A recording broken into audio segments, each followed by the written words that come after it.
Study IQ IAS, अब तैयारी हुई अफोर्डेबल। नमस्कार दोस्तों, मैं हूं अंकित अग्रवाल। स्वागत करता हूं आप सभी का स्टडी IQ पर। दोस्तों, हर साल की तरह इस साल भी पूरे बजट का एनालिसिस आपको इस वीडियो के अंदर मिल जाएगा। ध्यान रखिएगा, इस बार का जो बजट है वो लोकसभा चुनाव के पहले हो रहा है, इसलिए ये इंटरिम बजट है। जो पूरा बजट है, फुल बजट है, वो आपका आएगा आगे चुनाव के बाद। लेकिन ये कोई कम इंपॉर्टेंट नहीं है, यहां पर आपको बहुत सारी चीजें जानने को मिलेंगी। इनफैक्ट इस पूरे वीडियो में मैंने कोशिश किया है कि निर्मला सीतारमण जी ने कहां पर कौन कौन सी इंपॉर्टेंट चीजें बोली हैं, वो सारी चीजें इंक्लूड की जाएंगी। बेसिकली दो पार्ट में हम इसको डिस्कस करेंगे। पहले पार्ट में यहां पर जो स्कीम से रिलेटेड, बाकी चीजों से रिलेटेड जो बोला गया है वो, और दूसरे पार्ट में यहां पर जो नंबर्स होते हैं, चाहे वो फिजिकल डेफिसिट का नंबर हो गया, कैपिटल एक्सपेंडिचर का नंबर हो गया, जो सरकार खर्चा करती है, कहां पर जाता है पैसा, कहां से पैसा आता है, वो सारी चीजें एक एक बात आपको इस वीडियो के अंदर मिलने वाली है। तो इसको एंड तक जरूर देखिएगा, आपको सब कुछ समझ में आ जाएगा। चलिए आगे बढ़ते हैं, लेकिन उससे पहले मैं आपको बता दूं, अगर आप में से जो भी लोग यूपीएससी की प्रिपरेशन करते हैं, स्टडी IQ पर हमारा फाउंडेशन बैच अवेलेबल है। मतलब कि एक ऐसा बैच जिसमें आपको कंप्लीट प्रिपरेशन, जैसे प्रीलिम्स, मेंस, इंटरव्यू, तीनों स्टेज की तैयारी यहां पर आपको मिल जाती है। इसके अंदर मैं आपको बता दूं, पर्सनल मेंटरशिप भी आपको अलॉट किया जाता है, एक नंबर दिया जाता है ताकि आप डायरेक्ट कनेक्ट रह सकें। यहां पर टेस्ट सीरीज होता है, daily answer writing, live classes. आपको कुछ भी एक्स्ट्रा लेने की जरूरत नहीं पड़ेगी। बस आपको क्या करना है, हमारे वेबसाइट ऐप पर जाना है, या फिर कमेंट सेक्शन में भी लिंक दिया हुआ है, वहां पर जाकर आपको यूज करना है कोड अंकित लाइव, ताकि आपको मैक्सिमम डिस्काउंट मिल जाए। और अगर आप प्रीलिम्स की तैयारी कर रहे हैं तो प्रीलिम्स वाले के लिए यहां पर SIP प्लस वो आप ले सकते हो, ताकि आपका प्रीलिम्स क्रैक हो सके। और इसके अलावा भी मैं आपको बता दूं, RBI ग्रेड भी, या फिर इसके साथ साथ अगर आप MCQs अटेम्प्ट करना चाहते हैं तो मेरे इंस्टा पेज पर जा सकते हैं। वहां पर स्टोरीज में जितने भी MCQs हैं उसको आप अटेम्प्ट कर पाएंगे। चलिए शुरुआत करते हैं। सबसे पहले मैं आपको कुछ कॉन्स्टिट्यूशनल प्रोविजंस बता देता हूं। जब भी हम बजट की बात करते हैं, याद रखिएगा, जो टर्म है ना बजट, ये कॉन्स्टिट्यूशन के अंदर, संविधान के अंदर मेंशन नहीं है। संविधान के अंदर बेसिकली आपको मिलता है एनुअल फाइनेंशियल स्टेटमेंट। और अगर आप देखोगे आर्टिकल 266 हमारे कॉन्स्टिट्यूशन का, तो उसमें पार्लियामेंट्री अप्रूवल चाहिए होता है जब भी सरकार को कोई भी पैसा निकालना है और खर्च करना है। मतलब जो कंसोलिडेटेड फंड ऑफ इंडिया होता है, जिसमें सारा पैसा जाता है, वहां से अगर 1 रुपए भी सरकार को निकालना है तो उसके लिए सरकार को पार्लियामेंट से अप्रूवल लेना पड़ता है। और इसीलिए हर साल सरकार ये एनुअल फाइनेंशियल स्टेटमेंट लेकर आती है, मतलब पार्लियामेंट से अनुमति लेती है। और संविधान के अंदर जो आर्टिकल 112 से 117 इन्हीं सारी चीजों से रिलेटेड है। और स्पेशली आर्टिकल 114 क्लॉज 3 अगर आप देखोगे तो वहां पर अप्रोप्रिएशन बिल की बात कही जाती है कि यहां पर जो विड्रॉ कर रही है सरकार, वो अनुमति से करेगी पार्लियामेंट के। लेकिन यहां पर जो मैं आपको बता रहा था, फुल बजट और इंटरिम बजट, नॉर्मली क्या होता है, हर साल जो मैं आपके लिए वीडियो बनाता हूं वो फुल बजट से रिलेटेड होता है। लेकिन अब क्या है ना कि यहां पर आपको पता होगा कि लोकसभा चुनाव है और चुनाव का रिजल्ट मई के महीने में आएगा। तो नई सरकार आप कह सकते हैं 1 जून से काम करेगी। अब इसमें एक चीज समझिए, जो हमारा फाइनेंशियल ईयर है वो कब से कब तक स्टार्ट होता है, 1 अप्रैल से लेकर 31 मार्च। तो अभी क्या होगा कि 31 मार्च तक तो सब कुछ ठीक चलेगा, लेकिन अगला 2 महीना, मतलब अप्रैल और मई का महीना, जब पूरा चुनाव का प्रोसेस चल रहा होगा, तो उन 2 महीने के लिए एक तरह से आप कह सकते हो ये इंटरिम बजट लाया जाता है। लेकिन इसका मतलब ये नहीं है कि सिर्फ 2 महीने का ही पैसा सरकार यहां पर कर रही है। बेसिकली सरकार बहुत सारी चीजों का अनाउंसमेंट करती है। सरकार बताएगी ना कि उसने पिछले 5 साल में, जैसे अभी प्रेजेंट सरकार आप देखोगे तो 10 साल से है, तो वो पिछले 10 साल का ब्यौरा यहां पर बताती है, कहती है कि देखिए हमने ये सारी चीजें की हैं, हमारा आगे आने वाले वर्षों में ये एम होने वाला है। तो वो सब कुछ आपको मिलेगा। कई लोगों को मैंने देखा है कंफ्यूज हो जाते हैं कि इंटरिम बजट और वोट ऑन अकाउंट में क्या डिफरेंस है। मैं आपको बता दूं, ये लगभग दोनों सेम ही है। बेसिकली वोट ऑन अकाउंट क्या होता है कि आप कुछ महीने के लिए अनुमति लेते हैं कि हम यहां पर खर्चा चलाने के लिए, जैसे मैंने आपको बताया ना 31 मार्च को फाइनेंशियल ईयर खत्म हो जाएगा, तो अप्रैल मई के खर्चा चलाने के लिए सरकार यहां पर वोट ऑन अकाउंट लेकर आती है। तो ये डिफरेंस आपको पता होना चाहिए। फिर नेक्स्ट यहां पर अगर हम बात करें, जो बजट का पूरा प्रिपरेशन है वो कौन करता है। देखो, फाइनेंस मिनिस्ट्री के अंदर जो डिपार्टमेंट ऑफ इकोनॉमिक अफेयर्स है, और इस डिपार्टमेंट के अंदर है बजट डिवीजन, इनके द्वारा रिस्पॉन्सिबिलिटी है, मतलब इनके ऊपर जिम्मेदारी है कि जो पूरा बजट का एक प्रिपरेशन होता है वो इनके द्वारा किया जाएगा। तो याद रखना है, फाइनेंस मिनिस्ट्री के अंदर डिपार्टमेंट ऑफ इकोनॉमिक अफेयर्स और उसके अंदर बजट डिवीजन के द्वारा ये प्रिपेयर किया जाता है। देखो, शुरुआत करने से पहले कुछ आंकड़े की बात कर लेते हैं, काफी इंटरेस्टिंग हो जाएगा। देखो, अगर हम बात करें इन टर्म्स ऑफ वर्ड, मतलब कि शब्दों का अगर हम संख्या देखें, तो सबसे बड़ा जो बजट था और हिस्टोरिक बजट था वो था 1991 वाला, जब उस समय फाइनेंस मिनिस्टर थे मनमोहन सिंह जी। तब उन्होंने वर्ड्स के मामले में 18,650 वर्ड्स इस्तेमाल किए थे अपने पूरे बजट स्पीच में। वहीं अगर हम बात करें सबसे लॉन्गेस्ट टाइम के हिसाब से, तो यहां पर आप देख सकते हो 2 आवर्स 42 मिनट्स, ये निर्मला सीतारमण जी ने जो 2020 में बजट पेश किया था उन्होंने फरवरी में, वो वाला आपको सबसे लंबा दिखेगा इन टर्म्स ऑफ टाइम।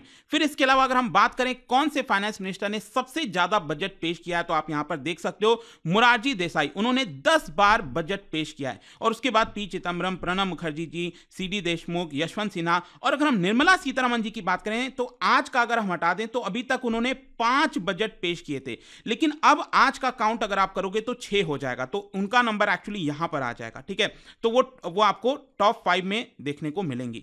तो यहां पर निर्मला सीतारमण जी ने 6 बजट पेश कर दिया है। इसके साथ साथ यहां पर मैं आपको बता दूं, बजट में एक चीज को लेकर अक्सर या फिर जब भी हम इकोनॉमी की बात करते हैं तो जीडीपी की काफी चर्चा होती है। तो कुछ माइलस्टोन अचीव किए थे भारत ने, जैसे कि जो 1 ट्रिलियन जो जीडीपी का आंकड़ा है वो हमने अचीव किया था 2007-8 में। फिर 2 ट्रिलियन डॉलर जीडीपी का आंकड़ा है वो हमने अचीव किया 2014-15 में।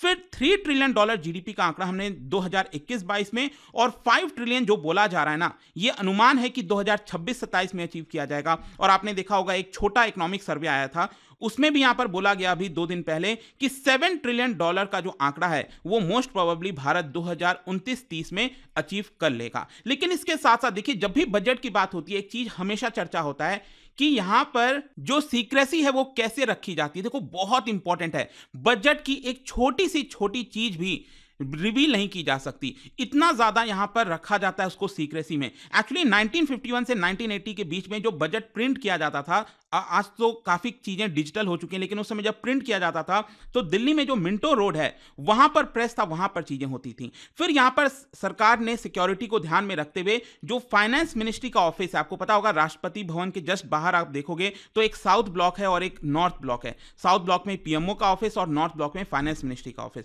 तो फाइनेंस मिनिस्ट्री का जो ऑफिस है उसके नीचे बेसमेंट में यहां पर जो प्रेस है उसको लगा दिया, ताकि यहां पर अच्छे से सब कुछ फाइनेंस मिनिस्ट्री के अंदर ही हो, कोई भी चीज लीक ना हो सके। यहां पर जो इंटेलिजेंस ब्यूरो है वो सब कुछ चेक करता रहता है, यहां पर जो भी लोग बजट पेश कर रहे हैं क्या कोई वो लीक वीक तो नहीं कर रहे हैं। फिर इसके साथ साथ इंटेलिजेंस ब्यूरो दिल्ली पुलिस के साथ भी काम करता है और पूरी सिक्योरिटी लगा दी जाती है, वहां पर प्रेस वगैरह का भी आना जाना मुश्किल हो जाता है। ठीक है, अब हम आते हैं बजट को लेकर। देखो निर्मला सीतारमण जी ने जब बजट का स्पीच स्टार्ट किया, सबसे पहला उन्होंने जो चीज मेंशन किया बजट के अंदर, उन्होंने कहा कि देखिए नरेंद्र मोदी जी ने दिसंबर 2023 में कुछ कहा था और उन्होंने रेफर किया है फोरकास्ट को लेकर।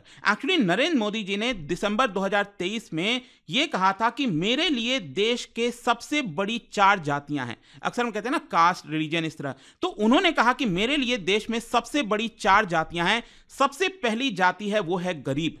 दूसरा उन्होंने बोला दूसरी जो जाति है सबसे बड़ी मेरे लिए है वो है युवा, और तीसरे जो है वो है हमारे लिए महिलाएं, और जो चौथी जाति है हमारे लिए वो है किसान। तो गरीब, युवा, महिलाएं और किसान, ये 4 जातियां सबसे इंपॉर्टेंट है। तो एक्चुअली निर्मला सीतारमण जी जब अपना स्पीच स्टार्ट कर रही थी तो उनका एक तरह से इशारा था कि भारत सरकार का जो मेन एम होने वाला है 4 लोगों के ऊपर वो यही होंगे, एक तो गरीब, दूसरे युवा, महिलाएं और किसानों के ऊपर सबसे ज्यादा हमारा फोकस होने वाला है। फिर यहां पर उन्होंने कुछ अचीवमेंट को बताया। उन्होंने बताया कि कैसे हमारा 10 साल पूरा हो चुका है सरकार का। तो जो एनडीए 1 था 2014 से 2019 के बीच में, तो जब हम 2014 में आए थे तो हमारे पास बहुत सारे चैलेंजेस थे, लेकिन हमने वो सारे चैलेंजेस को एक्सेप्ट किया और स्ट्रक्चरल रिफॉर्म लेकर आया इकोनॉमी के अंदर। जो प्रो पीपल रिफॉर्म है वो हमने रखा, साथ ही साथ जो जॉब्स हैं, एंटरप्रेन्योरशिप की कंडीशंस होती हैं देश के अंदर, उसको एस्टैब्लिश किया, और जो डेवलपमेंट का फल है वो लोगों तक पहुंचा, और एक हमारे लिए नया पर्पस मिला, एक नए होप मिला, जिससे हम आगे बढ़ सकें, अपने देश को आगे चला सकें। जब हमने दूसरा टर्म संभाला 2019 में, तब हमने यहां पर गवर्नमेंट का जो मंत्र था जो उसको स्ट्रेंथन किया वो था डेवलपमेंट का, कि हमें और ज्यादा डेवलपमेंट करना और इंक्लूसिविटी लेकर आनी है। यहां पर सोशल और ज्योग्राफिकल टर्म्स में इंक्लूसिविटी लानी है, और साथ ही साथ उन्होंने उन्होंने कोविड का भी मेंशन किया कि कैसे पूरा देश एक साथ आ गया कोविड पैंडेमिक के दौरान और हम उससे लड़े, और साथ ही साथ उसी दौरान आत्मनिर्भर भारत की काफी चर्चा हुई और उसके ऊपर हमने एक सॉलिड फाउंडेशन बना दिया। मतलब एक तरह से आज के डेट में हमने एक सॉलिड फाउंडेशन बना दिया है ताकि अमृत काल में जो हम एंटर कर रहे हैं, आपको पता है अमृत काल की चर्चा किया था पीएम मोदी ने भी, और कहा कि 100 साल में, जब 100 साल पूरे होंगे 2047 में, तब हम डेवलप्ड नेशन की तरफ आगे बढ़ जाएंगे। फिर इसके साथ साथ यहां पर उन्होंने कहा है कि पिछले 10 सालों में 25 करोड़ लोगों को हमने मल्टी डायमेंशनल पॉवर्टी से बाहर निकाला है। इसके अलावा उन्होंने बोला कि यहां पर हमने लीकेजेस को कम किया है डायरेक्ट बेनिफिट ट्रांसफर करके, और टोटल पीएम जनधन अकाउंट के अंदर 34 लाख करोड़ अभी तक हमने ट्रांसफर कर दिया है, और ये ट्रांसफर करने की वजह से हमें 2.7 लाख करोड़ का प्रॉफिट हुआ। एक तरह से आप कहते हैं प्रॉफिट मतलब सेविंग हुई है। अगर हम इसको पहले की तरह अगर डिस्ट्रीब्यूट करते तो हमें उसमें बहुत सारा खर्चा आता, लेकिन अब क्या है, डायरेक्टली जो पैसा है लोगों के अकाउंट में चला जाता है। फिर इसके अलावा उन्होंने कहा कि कैसे हमने नेशनल एग्रीकल्चर मार्केट, मंडीज वगैरह को एक साथ लाया है, ट्रेडिंग वॉल्यूम्स वगैरह बढ़ाए, तो एक तरह से अचीवमेंट को वो अपने बता रही थी। लेकिन इसके साथ साथ देखिए उन्होंने एक और बात कही। उन्होंने कहा कि देश के अंदर जो एवरेज रियल इनकम है पिछले 10 सालों में, उसमें 50% का इजाफा हुआ है। देखो मैंने इसके बारे में थोड़ा सा कैलकुलेट किया और मुझे पता चला कि 2013-14 में, क्योंकि उन्होंने बताया ना कि 10 साल में 50% इंक्रीज हुआ है, तो 2013-14 का जब मैंने आंकड़ा देखा, ऑफिशियल आंकड़ा, तो मुझे पता चला कि उस समय हमारी जो एवरेज रियल इनकम थी वो था 68,572 रुपीज। ठीक है, और अभी अगर हम बात करें प्रेजेंट में, तो हमारा जो एवरेज रियल इनकम है 2023-24, और ये आंकड़ा मैं बता दूं जो अभी एडवांस एस्टीमेट आया था ना, मैंने इसको लेकर वीडियो भी बनाया था 5 जनवरी को, तो ये जो एडवांस एस्टीमेट आया था सरकार का, उसमें बताया गया कि हमारा एवरेज रियल इनकम 98,374 हो चुका है। तो इस हिसाब से अगर आप देखोगे तो पिछले 10 साल में 43.5% का जंप आया। तो यहां पर आपको समझना है कि भले निर्मला सीतारमण जी ने 50% बोला है कि हमारा रियल इनकम बढ़ा है, लेकिन एक्चुअली ये 43.5% बढ़ा है। खैर, अब मैं आता हूं यहां पर जो जीडीपी का आंकड़ा लेकर। देखो ऑलरेडी बोल दिया गया है कि जो भारत की जो जीडीपी दर है वो 7% के ऊपर रहने वाली है। इनफैक्ट जो अभी परसों जो आपका मिनी सर्वे निकाला गया था और उसके ऊपर ऑलरेडी मैंने वीडियो बनाया हुआ है, तो उसमें भी यही बोला है कि यहां पर 7% ही रहने वाली है। और स्पेशली कोविड के बाद से अगर आप देखोगे तो ये तीसरी बार होगा कि हमारी जीडीपी 7% के ऊपर रहेगी, और अगले साल भी यहां पर हो सकता है कि जो जीडीपी है वो 7% के ऊपर ही रहे। और साथ ही साथ कंपेयर करके दिखाया गया है कि कैसे भारत की जो जीडीपी है वो वर्ल्ड जीडीपी के एवरेज से ऊपर आपको यहां पर देखने को मिल रही है। फिर इसके अलावा मुझे एक और इंटरेस्टिंग चीज लगी, वो था निर्मला सीतारमण जी ने अपने स्पीच के अंदर जीडीपी, देखो जीडीपी का मतलब क्या होता है, ग्रॉस डोमेस्टिक प्रोडक्ट, लेकिन उन्होंने जीडीपी का एक नया डेफिनेशन दे दिया और यह कहा कि हमारे लिए अब जीडीपी जो है वो इंपॉर्टेंस रखता है इसलिए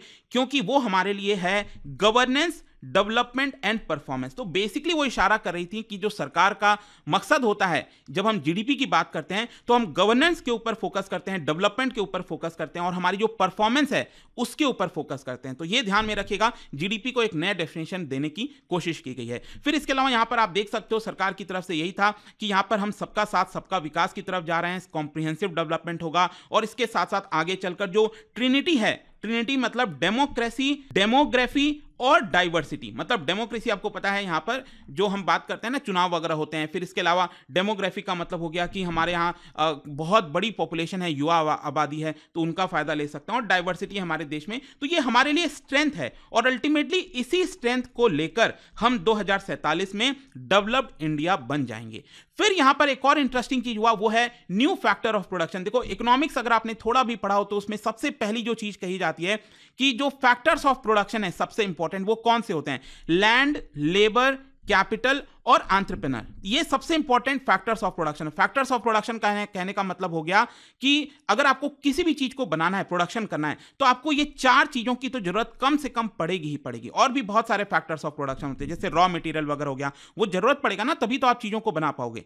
यहां पर निर्मला सीतारमण जी ने अपने स्पीच में कहा कि आज के डेट में भारत के अंदर डिजिटल पब्लिक इंफ्रास्ट्रक्चर ये भी एक नया फैक्टर ऑफ प्रोडक्शन हो गया। मतलब अगर आपको कोई भी चीज की प्रोडक्शन करना है तो ये डिजिटल पब्लिक इंफ्रास्ट्रक्चर के बिना नहीं कर पाएंगे। जैसे कि आज के डेट में आधार हो गया, यूपीआई हो गया, ये हमारे लाइफ का एक पार्ट बन चुका है। तो ये भी एक तरह से न्यू फैक्टर ऑफ प्रोडक्शन है, ऐसा उनकी तरफ से बताया गया है। फिर नेक्स्ट मैं आता हूं, यहां पर जो निर्मला सीतारमण जी का फोकस था वो था वेलफेयर ऑफ फार्मर्स को लेकर, अन्नदाता। तो देखिए इसमें उन्होंने क्या क्या अचीवमेंट को बताया। उन्होंने कहा है कि direct financial assistance under PM किसान, आपको याद होगा 5 साल पहले यहां पर जब इंटरिम बजट निकाला जा रहा था 2019 में, तो सरकार ने पीएम किसान का किसान योजना का अनाउंसमेंट किया था।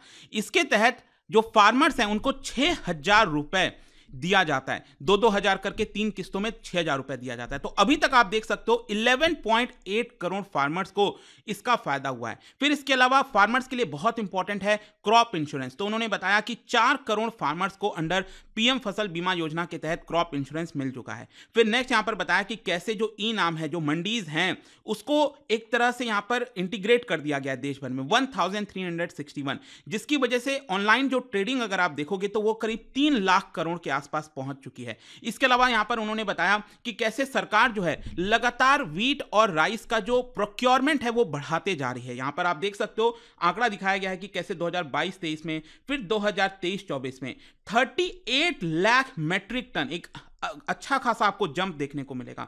वहीं आप देख सकते हैं वीट के केस में भी, राइस हो गया। तो ये सारी चीजों में सरकार जो प्रोक्योरमेंट है वो यहां पर बढ़ा रही है। फिर इसके अलावा एग्रीकल्चर और फ्रूट प्रोसेसिंग की बात करें तो आप देख सकते हो बोला गया है कि सरकार प्रमोट करेगी पब्लिक और प्राइवेट इन्वेस्टमेंट इन पोस्ट हार्वेस्ट एक्टिविटीज। तो बेसिकली यहां पर जो वेयर हाउसेज वगैरह होते हैं, फार्मर्स का जो अनाज वगैरह होता है उसको स्टोर किया जा सके और जब अच्छा दाम मिले तब उसको बेचा जाए, तो उसमें सरकार इसको प्रमोट करेगी। फिर यूरिया वगैरह से उन्होंने बताया कि फर्दर इसको प्रमोट किया जाएगा। अलग से यहां पर ऑयल सीड्स, जो आत्मनिर्भर ऑयल सीड अभियान स्ट्रैटेजी है वो भी सरकार फॉर्मुलेट कर रही है ताकि हम आत्मनिर्भर बन सकें ऑयल सीड्स के मामले में, हमें बाहर से ना मंगाना पड़े। इसके अलावा comprehensive programme for dairy development, again यहां पर इसको लेकर भी सरकार एक पॉलिसी लेकर आएगी। देखो अभी ये नहीं बताया गया क्या पॉलिसी है, लेकिन आगे चलकर लेकर आएगी ऐसा बोला गया है। इसके अलावा यहां पर मत्स्य संपदा योजना आपको पता ही होगा, इसके तहत यहां पर जो फिशरीज वगैरह हैं उसके उत्पादन को बढ़ाने की कोशिश की जाती है, तो उसके ऊपर भी सरकार फोकस करने वाली है। फिर नेक्स्ट आता हूं स्किल इंडिया मिशन के ऊपर। निर्मला सीतारमण जी ने बताया कि अभी तक इस मिशन के तहत 1.4 करोड़ यूथ को, जब से सरकार ने इसको लॉन्च किया, 1.4 करोड़ यूथ को स्किल दिया जा चुका है और जो ऑलरेडी यूथ थे उनके स्किल्स को वापस से रीस्किलिंग की गई है और स्किल को बढ़ाया गया है। उनकी संख्या 54 लाख के आसपास है और देश में करीब 3,000 से ज्यादा नए आईआईटीज बनाए गए हैं। सॉरी, आईआईटीज नहीं, आईटीआई, ध्यान में रखिएगा। और जहां तक आईआईटी, एम्स और यूनिवर्सिटीज का सवाल है तो यह आंकड़े आप देख सकते हो। सरकार ने बताया कि 2014 में टोटल 16 आईआईटीज थे देश के अंदर, ये बढ़कर अब 23 हो गया है। आईआईएम पहले 7 थे, अब 22 हो चुके हैं। यूनिवर्सिटीज अगर आप देखोगे तो 723 थे, अब इनको बढ़ाकर 1113 कर दिया गया है। तो ये सरकार ने अपना अचीवमेंट बताया है। जहां तक नारी शक्ति का सवाल है तो देखिए निर्मला सीतारमण जी ने फोकस किया और बताया कि कैसे स्टेम कोर्सेज में, स्टेम का मतलब होता है जो साइंस हो गया, इंजीनियरिंग हो गया, मैथ्स हो गया, इस तरह के जो कोर्सेज होते हैं उसमें पहले महिलाएं, जो गर्ल्स हैं, वो उतना पार्टिसिपेट नहीं करती थी। लेकिन अब अगर आप देखोगे एनरोलमेंट रेशियो पिछले 10 सालों में, 10 साल पहले एनरोलमेंट रेशियो सिर्फ 28% था, ये आज के डेट में बढ़कर 43% हो गया, जो कि वन ऑफ द हाईएस्ट है दुनिया के अंदर। इसके अलावा नारी शक्ति के ऊपर फोकस करते हुए उन्होंने बताया कि कैसे ट्रिपल तलाक को इलीगल कराया गया। हमने रिजर्वेशन प्रोवाइड किया है पार्लियामेंट के अंदर, आपको पता ही है जो वुमेन रिजर्वेशन बिल आया, 1/3 सीट्स रिजर्व होंगी। फिर इसके अलावा 70% of houses under PM Awas Yojana ये महिलाओं को दिया गया है ताकि उनकी डिग्निटी एक प्रकार से बढ़ सके। फिर नेक्स्ट आते हैं हेल्थ के ऊपर। तो हेल्थ में कुछ चीजों का अनाउंसमेंट किया गया है। एक तो सबसे पहला बोला गया है कि सर्वाइकल कैंसर ये बहुत बड़ी समस्या हो गई है। इसी को देखते हुए 9 से 14 आयु की जितनी भी लड़कियां हैं, गर्ल्स हैं, उनको वैक्सीनेशन प्रोवाइड किया जाएगा। फिर इसके अलावा सक्षम आंगनवाड़ी एंड पोषण 2, इसमें क्या होता है, जो बच्चे होते हैं, छोटे छोटे बच्चे, उनको न्यूट्रिशन प्रोवाइड करने के लिए ये सारे स्कीम जो हैं इसको फर्दर इंप्रूव किया जाएगा। इसके अलावा आपको पता है मिशन इंद्रधनुष के बारे में, जब बच्चा पैदा होता है तो उसके बाद से लेकर बहुत सारे उसको वैक्सीन्स लगाए जाते हैं ताकि आगे चलकर उसको बीमारी ना हो। तो यहां पर एक यू विन करके प्लेटफॉर्म जो है वो आपका बनाया जा रहा है ताकि जो मिशन इंद्रधनुष है उसको और बेटर तरीके से रोल आउट किया जा सके। इसके साथ साथ हेल्थ कवर दिया जाएगा आयुष्मान भारत स्कीम में। और देखो आयुष्मान भारत स्कीम आपको पता ही होगा, यहां पर जो गरीब हैं उनको 5 लाख तक का फ्री इलाज हॉस्पिटल्स में मिल सके, इसके लिए सरकार ने लॉन्च किया था। तो ये वाला जो स्कीम है इसको फर्दर सरकार आशा, आंगनवाड़ी वर्कर्स और हेल्पर्स के लिए एक्सटेंड करने वाली है। तो ये हेल्थ के ऊपर कुछ हो गया। फिर नेक्स्ट आते हैं इनोवेशन को बूस्ट करने के लिए। अक्सर आपने देखा होगा भारत में रिसर्च एंड डेवलपमेंट को लेकर चर्चा होती है कि यहां पर हम बहुत ज्यादा इन्वेस्ट नहीं करते हैं।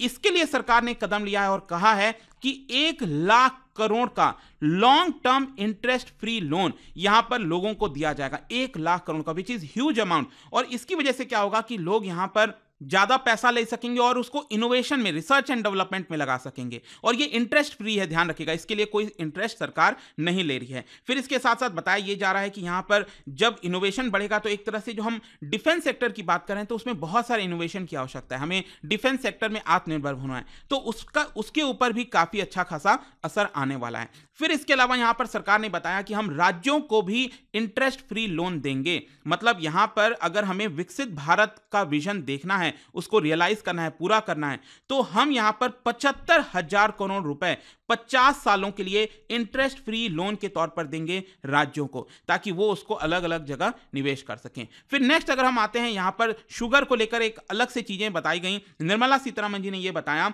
कि 31 मार्च 2026 तक जितने भी बेनिफिशियरीज हैं अंत्योदय अन्न योजना के, उनको शुगर सिर्फ 18.5 पर केजी पर महीने के हिसाब से यहां पर दिया जाएगा। फिर अगर हम बात करें मुद्रा लोन्स के बारे में, तो देखो अगेन मुद्रा लोन्स के तहत जो छोटे छोटे बिजनेसेस हैं उनको काफी फायदा हुआ है। निर्मला सीतारमण जी ने बताया कि 43 करोड़ लोन्स, जिसका अगर आप अमाउंट देखोगे ना तो करीब 22.5 लाख करोड़ के आसपास आता है। इतना सारा लोन पीएम मुद्रा योजना के तहत दिया गया है। और इसमें से भी अगर हम बात करें 43 करोड़ लोन में से 30 करोड़ लोन से एक्चुअली महिलाओं को दिया गया है पिछले 10 सालों में।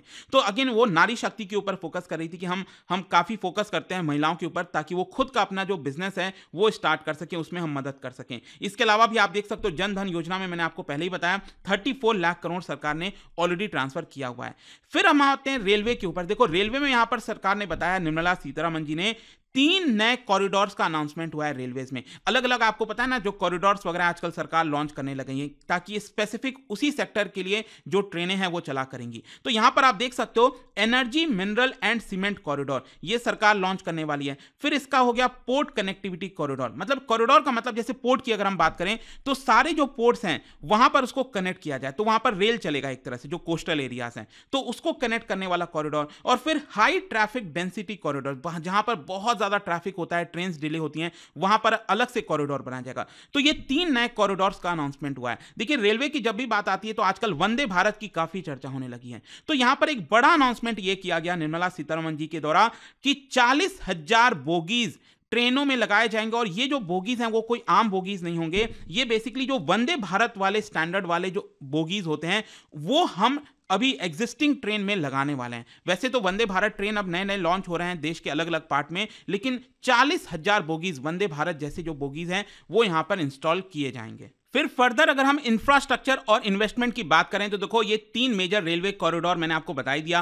फिर उसके बाद यहां पर बोला गया है सरकार के द्वारा कि फॉरेन इन्वेस्टमेंट ये हम ज्यादा से ज्यादा प्रमोट करने की कोशिश करेंगे भारत में इंफ्रास्ट्रक्चर को लेकर, क्योंकि अभी भी भारत में बहुत ज्यादा स्कोप है इंफ्रास्ट्रक्चर को और मजबूत करना है। इसके अलावा यहां पर जो एग्जिस्टिंग एयरपोर्ट्स वगैरह हैं उसको फर्दर एक्सपैंड किया जाएगा। जो नए एयरपोर्ट्स हैं वो उड़ान स्कीम के तहत उसको और ज्यादा हम डेवलप करेंगे। इसके साथ साथ यहां पर आपको पता ही है कि कैसे मेट्रो रेल और जो नमो भारत, अभी पता होगा ना आपको, नमो भारत दिल्ली और मेरठ को जोड़ने के लिए जो पूरा बनाया गया है, तो इस तरह के कई सारे जो ट्रेन्स हैं अर्बन ट्रांसफॉर्मेशन में जो मदद करेंगे वो हम करने वाले हैं। फिर इसके अलावा यहां पर आप देख सकते हो कुछ आंकड़े हैं और बहुत ही इंपॉर्टेंट है, आपको काफी अच्छा लगेगा ये सारे जानकारी। जैसे कि नेशनल हाईवेज की अगर हम बात करें तो पिछले 10 सालों में यहां पर क्या हुआ है, तो आप देख सकते हो यहां पर जो नेशनल हाईवेज का आंकड़ा है 2014-15 में ये करीब 97,991 इतना किलोमीटर था। ये बढ़कर आज के डेट में हो गया है 1,44,000 किलोमीटर। फिर इसके अलावा अगर हम इलेक्ट्रीफाइड रेल रूट की बात करें तो आप देख सकते हैं इसमें भी ह्यूज जंप आया, ये डबल हो गया है। जो रेलवे में जो रूट है उसको इलेक्ट्रीफाइड कर दिया गया है।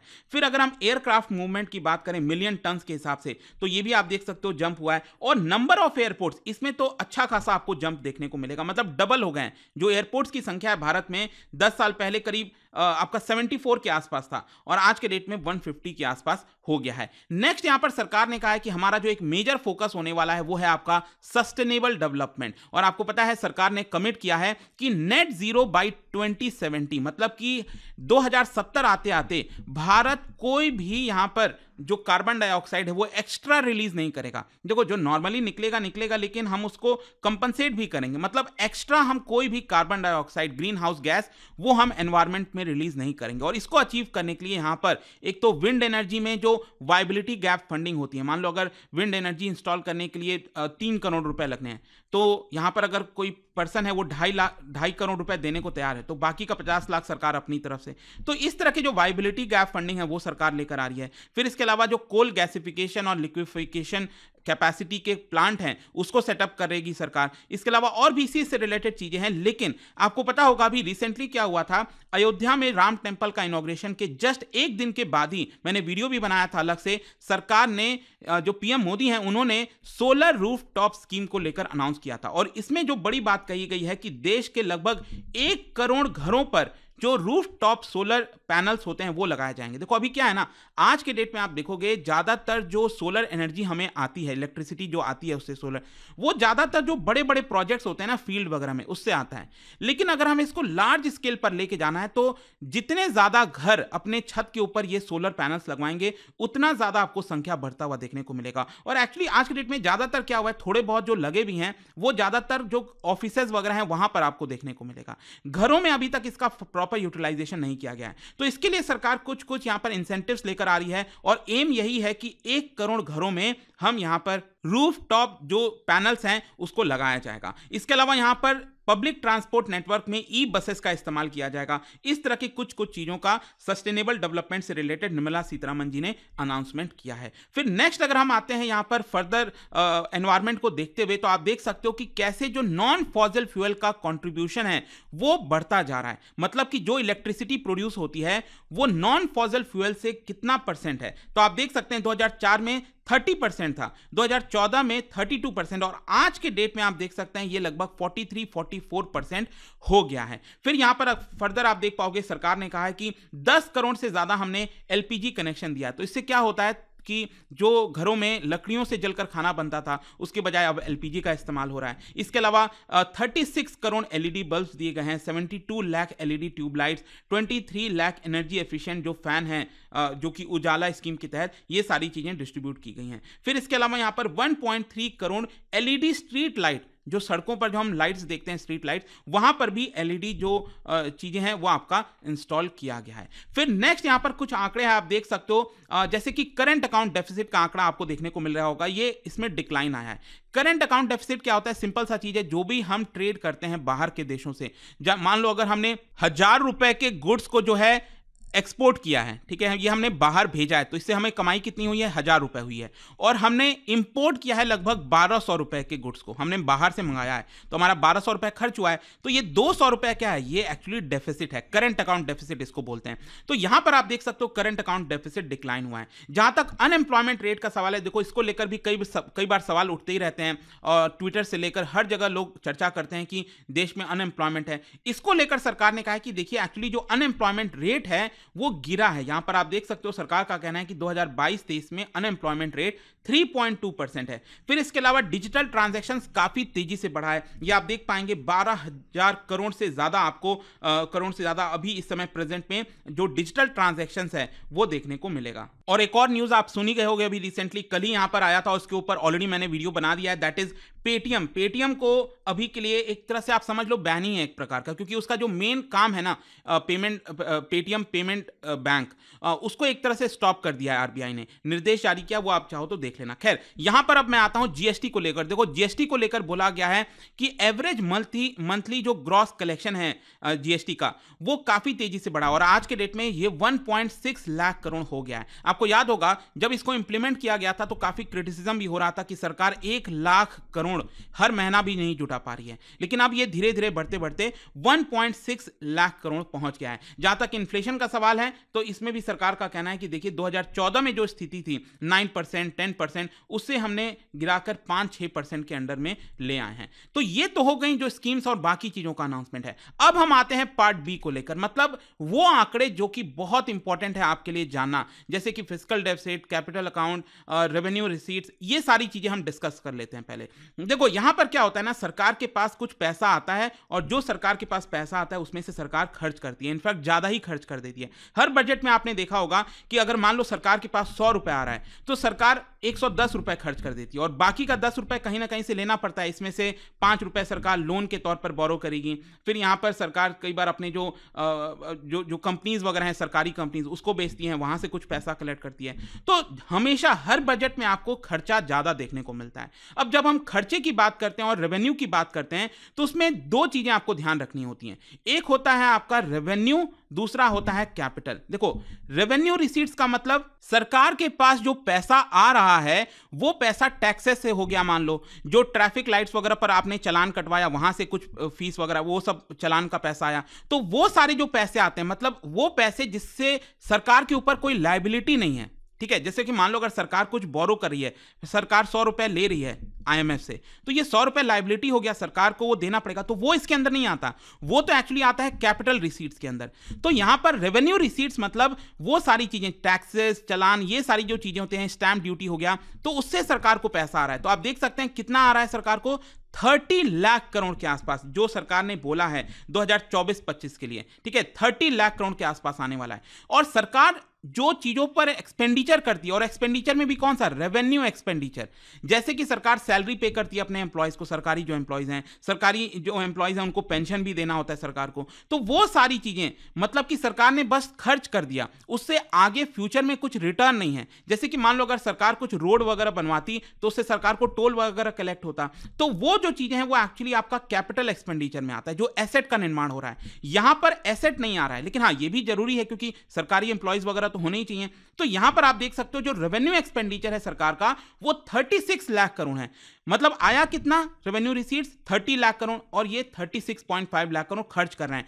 तो ये जो डिफरेंस आता है ना दोनों में, उसी को हम कहते हैं रेवेन्यू डेफिसिट। और यहां पर आप देख सकते हो रेवेन्यू डेफिसिट इस बार इसको कम करके किया गया है 2%। और याद रखिएगा रेवेन्यू डेफिसिट एकदम कम होना चाहिए, रेवेन्यू डेफिसिट जितना ज्यादा बढ़ेगा उतना ज्यादा प्रॉब्लम है। तो यहां पर क्या है आप देख सकते हो अभी भी रेवेन्यू डेफिसिट, देखो आइडियल सिचुएशन तो ये होती है कि रेवेन्यू डेफिसिट 0 होना चाहिए, मतलब जितना हमें पैसा आ रहा है, रेवेन्यू रिसीट्स आ रहा है, उससे ज्यादा हमें एक्सपेंडिचर नहीं करना चाहिए। लेकिन क्योंकि भारत में बहुत सारे एम्प्लॉयज वगैरह हैं, उनका पैसा भी जाता है, डिफेंस पे भी बहुत सारा खर्च होता है, तो वो सारी चीज़ों की वजह से आपको डेफिसिट देखने को मिलता है। लेकिन आप देख सकते हैं यहाँ पर इसको एक्चुअली लगातार कम किया गया है, 2.9, 2.8 और फर्दर अब गिराकर इसको 2% पर ले आया गया है। तो आई होप आपको समझ में आ गया होगा यहाँ पर रेवेन्यू रिसीट्स और रेवेन्यू एक्सपेंडिचर। उसी प्रकार से जब हम कैपिटल रिसीट्स की बात करते हैं तो कैपिटल रिसीट्स में देखिए क्या क्या होता है। सरकार ने कुछ लोन लिया, ठीक है, फिर सरकार ने अपनी सरकारी कंपनीज वगैरह बेचा, उससे जो पैसा आया, देखो इसमें बेसिकली क्या है कि सरकार के ऊपर लायबिलिटी बढ़ रही है और साथ ही साथ सरकार का जो एसेट है वो कम हो रहा है। मान लो सरकारी कंपनी अगर बेचती है अपना, सरकार अपना कुछ कंपनी बेचती है तो उससे एसेट कम हो रहा है ना, और यहां पर सरकार जब लोन ले रही है तो लायबिलिटीज बढ़ रहा है, तो उसको हम कैपिटल रिसीट्स कहते हैं। तो उससे सरकार को कितना आने का अनुमान है 2024-25 में 17.6 लाख करोड़। और सरकार जो कैपिटल एक्सपेंडिचर कर रही है, देखो एक्चुअली ये 15 लाख करोड़ लिखा हुआ है, इसमें से एक्चुअली अगर आप देखोगे तो वो आएगा आपका 11.1 लाख करोड़। और एक्सपेंड वो मैं आपको आगे बताऊंगा, don't worry. Actually 11.1 lakh crore सरकार कैपिटल एक्सपेंडिचर खर्च कर रही है, मतलब सड़कों वगैरह के ऊपर, जिससे एसेट का क्रिएशन हो रहा है। और मैं आपको बता दूं जितना ज्यादा सरकार कैपिटल एक्सपेंडिचर करती है वो एक अच्छी बात होती है, ये आप ध्यान में रखिएगा। नेक्स्ट अब हम आते हैं फिस्कल डेफिसिट को लेकर। देखो इसमें एक बहुत ही अच्छी खबर आई है। एक तो अच्छी खबर आई है कैपिटल एक्सपेंडिचर से रिलेटेड जो सरकार ने बढ़ाया है। फिर नेक्स्ट जो बड़ी अच्छी खबर आई है वो है फिस्कल डेफिसिट। और मैं बता दूं ये किसी ने शायद सोचा नहीं था। इनफैक्ट आप देख सकते हो यहां पर मैं आपको बताना चाहता हूं, ये ब्लू कलर का आप जो देख रहे हो ना, ये फिस्कल डेफिसिट है। ये एक्चुअली पिछली बार हमने ये सोचा था, जो अभी करंट फाइनेंशियल ईयर चल रहा है 2023-24 का, ध्यान रखिएगा, जो अभी करंट में फाइनेंशियल ईयर चल रहा है 2023-24 का, इसमें सरकार ने सोचा था कि हमारा फिस्कल डेफिसिट 5.9% ऑफ जीडीपी होगा। फिस्कल डेफिसिट आई होप आपको पता है कि सरकार जितना खर्च करती है और जितना रेवेन्यू आता है उसका जो डिफरेंस, मान लो सरकार 1000 रुपए खर्च कर रही है और रेवेन्यू सरकार को आ रहा है 800 रुपए, तो -200 हो गया ये, तो ये हो जाता है आपका फिस्कल डेफिसिट। तो यहां पर आप देख सकते हो एक्चुअली 5.9% के बजाय जो इस साल का फिस्कल डेफिसिट होगा वो एक्चुअली और कम कर दिया गया है, 5.8% ऑफ जीडीपी। और जो अगला वाला फाइनेंशियल ईयर आएगा 2024-25 का, इसमें सरकार ने कहा है कि फिस्कल डेफिसिट हम इसको फर्दर गिराकर 5.1% कर देंगे। देखो ये अच्छी खबर इसलिए है क्योंकि मैं देख रहा था ज्यादातर एक्सपर्ट, ज्यादातर लोगों का मानना था कि ये 5.25% सरकार करेगी, लेकिन इसको फर्दर गिराया गया जो कि इकोनॉमी के लिए बहुत अच्छी बात है। और इसकी वजह से अगला जो यहां पर आंकड़ा आएगा, अगले साल जो सरकार फिस्कल डेफिसिट का टारगेट रखेगी वो आराम से 4.5% पे रख पाएगी। मतलब कि हम अच्छा कर रहे हैं एक्चुअली, ठीक है। तो ये आपको ध्यान रखना है। फिर फर्दर आप देख सकते हो रेवेन्यू डेफिसिट भी, ये आप रेड कलर वाला जो लाइन है ये आप देख सकते हो किस तरह से यहां पर बढ़ा है। एक्चुअली ये जो बड़ा सा जंप आप देख रहे हो ना, ये जो ऊपर गया है, ये एक्चुअली कोविड के समय का टाइम था। एक्चुअली हम पहले अच्छा कर रहे थे, ये आप देख सकते हो डेफिसिट हमारा कम हो रहा था। तो यहां पर क्या हुआ है कि कोविड आने की वजह से हमारे पास रेवेन्यू कम आ रहा था सरकार के पास, सरकार को खर्च ज्यादा करना पड़ा था, इसकी वजह से ये डेफिसिट काफी बढ़ गया था, लेकिन अब वापस से इसको कंट्रोल में लाया जा चुका है। फिर नेक्स्ट जो मैं आपको कह रहा था कैपिटल एक्सपेंडिचर को लेकर, देखो इसमें आपको समझ में आ जाएगा। यहां पर एक्चुअली क्या हुआ है कि पिछले साल सरकार ने टारगेट रखा था, पिछला जो बजट आया था उसमें सरकार ने कहा था कि हम 10 लाख करोड़ रुपए खर्च करेंगे 2023-24 में, लेकिन एक्चुअली सरकार खर्च कितना की 9.5 लाख करोड़, मतलब अभी करंट फाइनेंशियल ईयर में। और जो अगला फाइनेंशियल ईयर है 2024-25 का, इसमें सरकार 11.1 लाख करोड़ खर्चा करेगी।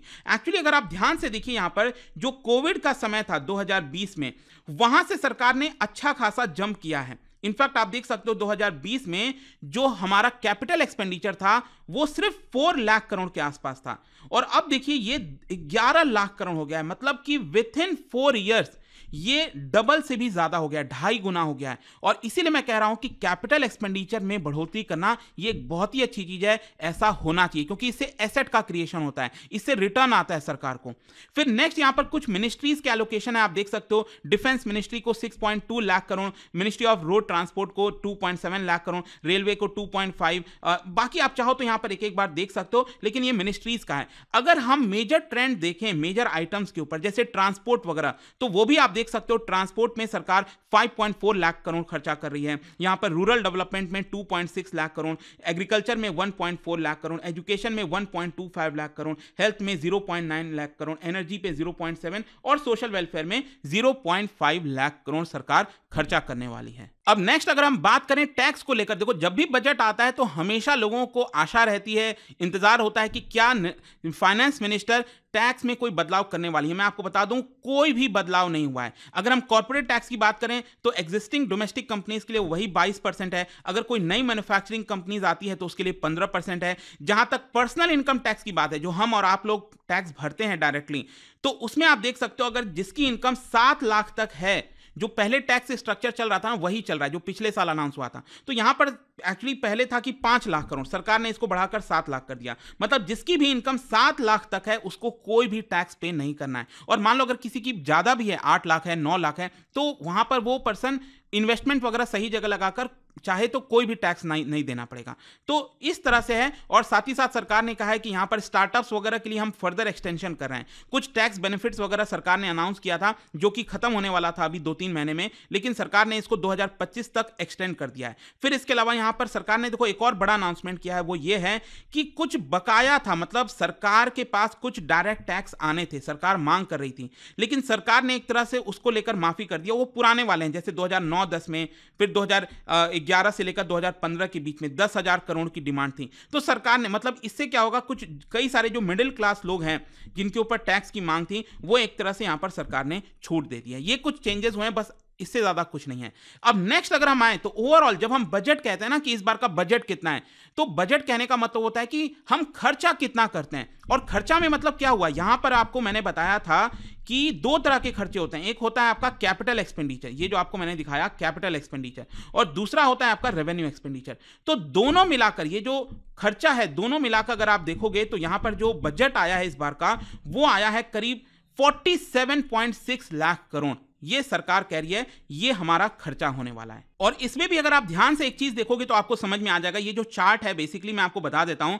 देखो खर्चा कितना करेगी सरकार, 47.6 लाख करोड़। इसमें से 26 लाख करोड़ ये टैक्स से आ रहा है, जो टैक्सेस वगैरह सरकार कलेक्ट करती है, जीएसटी, इनकम टैक्स, ये सारी चीजों से। और फिर इसके अलावा कुछ नॉन टैक्स रेवेन्यू जो मैंने आपको बताया ना, डिविडेंड प्रॉफिट हो गया, इंटरेस्ट आता है कुछ सरकार को, तो वो सबसे कुछ सरकार को 4 लाख करोड़ के आसपास आएगा। और फिर करीब 17 लाख करोड़ इसमें से सरकार कुछ बोरो करती है, कुछ बोरो किया या फिर सरकार ने अपने कंपनी को बेचा, उस तरह की जो चीजें होती हैं वो कैपिटल रिसीट्स होता है। तो ये टोटल अगर आप जोड़ दोगे ये तीनों आप, ठीक है, तो ये बन जाता है आपका बजट का जो पूरा साइज है 47.6 लाख करोड़। अब नेक्स्ट अब हम आते हैं कि यहां पर सरकार के पास रुपए कहां से आ रहा है और सरकार खर्च कहां पर कर रही है। तो इसमें दो चार जो इंपॉर्टेंट होते हैं टॉप 4, वो आपको डेफिनेटली पता होना चाहिए। तो देखो 2024-25 में सबसे ज्यादा जो पैसा सरकार के पास आता है वो कहां से आता है, ध्यान रखिएगा, वो सबसे ज्यादा आता है बोरोइंग करके एंड अदर लायबिलिटी। जो सरकार बोरो करती है, ठीक है, लोन वगैरह ले रही है, मैंने आपको बताया ना अभी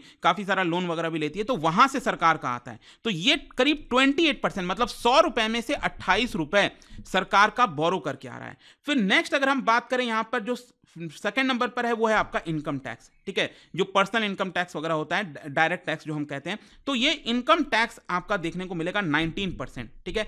नेक्स्ट अगर हम बात करें जो कंपनी से टैक्स आता है, कॉर्पोरेट टैक्स जिसको हम कहते हैं, ठीक है, उसके पहले आप देख लो जीएसटी भी, ठीक है, जीएसटी से भी करीब 18% सरकार के पास आता है और कॉर्पोरेट टैक्स से आता है करीब 17 के आसपास। तो ये टॉप 4 आप ध्यान में रखिएगा, सबसे ज्यादा पैसा सरकार को कहां से आ रहा है। फिर नेक्स्ट अगर हम बात करें यहां पर सरकार सबसे ज्यादा खर्च कहां पर करती है, देखो अगेन इंटरेस्टिंग है ये भी, और काफी लोग चौंक जाते हैं ये आंकड़ा सुनकर।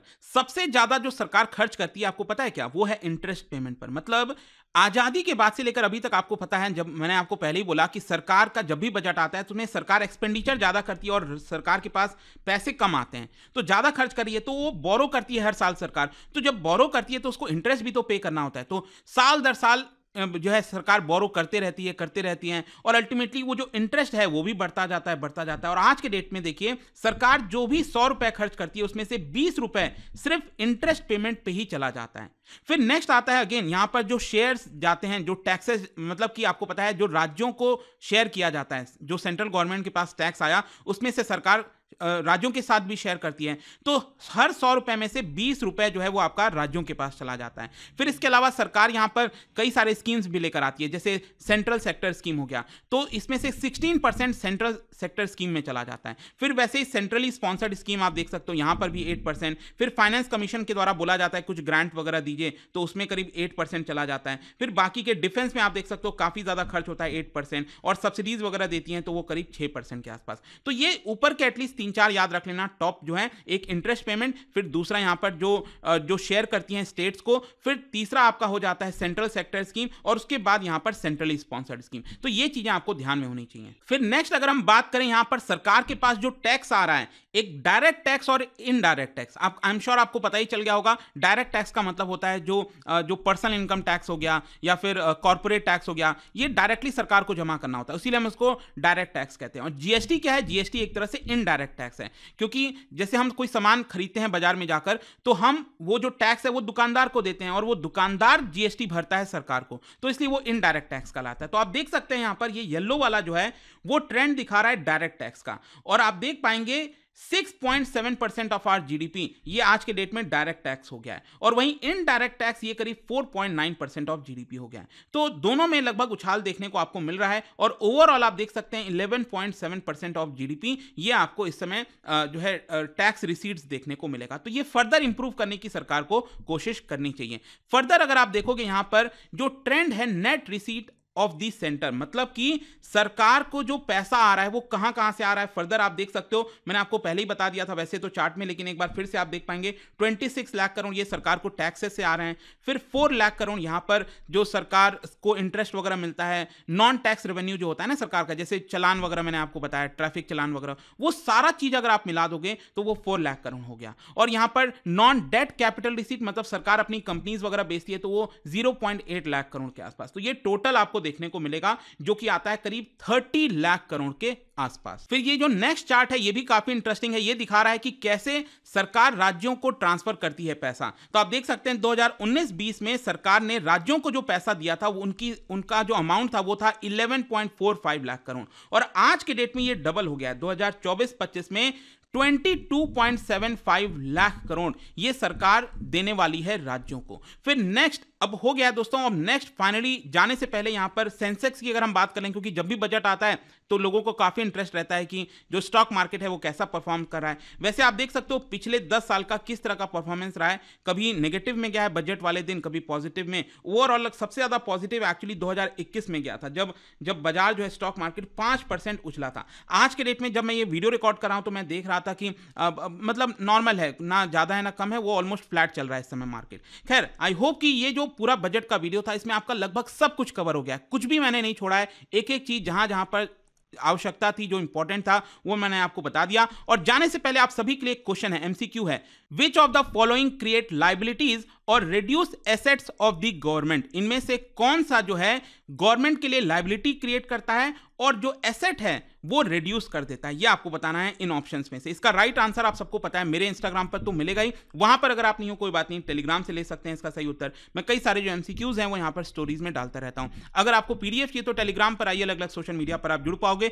और जैसा मैंने आपको बताया था दोस्तों, अगर आप यूपीएससी की तैयारी कर रहे हैं या फिर कोई भी बैच लेना चाहते हैं, कोर्स लेना चाहते हैं स्टडी IQ पर, हमारे ऐप को डाउनलोड करिए, या फिर सभी के लिंक आपको हमारे कमेंट सेक्शन में मिल जाएंगे, वहां पर जाइए और चेकआउट के समय यूज करिएगा कोड अंकित लाइव। ये कोड इस्तेमाल करने से आपको मैक्सिमम जो डिस्काउंट है वो मिल जाता है हमारे कोर्सेज पे। आई होप कि वीडियो आपको पसंद आया होगा, और देखते हैं चुनाव के बाद जब एक और फुल बजट सरकार लेकर आएगी तो फिर से मैं आपके लिए वीडियो बनाऊंगा। Thank you so much. Study IQ IAS, अब तैयारी हुई अफोर्डेबल।